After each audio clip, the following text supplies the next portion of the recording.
রংপুর বেগম রোকেয়া বিশ্ববিদ্যালয়ের ছাত্র সংসদ নির্বাচনের রোডম্যাপ ঘোষণার দাবিতে দ্বিতীয় দিনের মতো অনশন করছেন শিক্ষার্থীরা।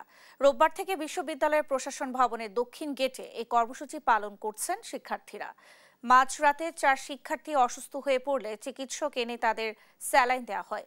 এদিকে রাত 12টার দিকে শিক্ষার্থীদের দেখতে আসেন বিশ্ববিদ্যালয়ের উপাচার্য শওকত আলী সহ প্রশাসনের কর্মকর্তারা।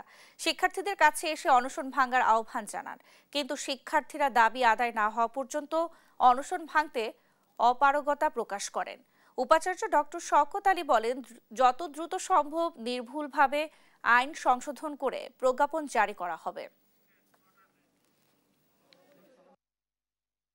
আপনারা কাল বিলম্ব না করে আমাদের দাবিগুলো মেনে নিন। আপনারা আর কাল বিলম্ব করবেন না। এই আবু সাইদের সহযোদ্ধাদের সাথে আর আপনারা বিলম্বিত করবেন না, আর কষ্ট দিবেন না আমাদেরকে। যেহেতু আমাদের গঠনতন্ত্র নাই, এই গঠনতন্ত্রটা এটাকে ইনক্লুড করার জন্য আমরা কিন্তু সকল প্রসেসটা আমাদের বিশ্ববিদ্যালয় থেকে আমরা করে পাঠিয়ে দিছি।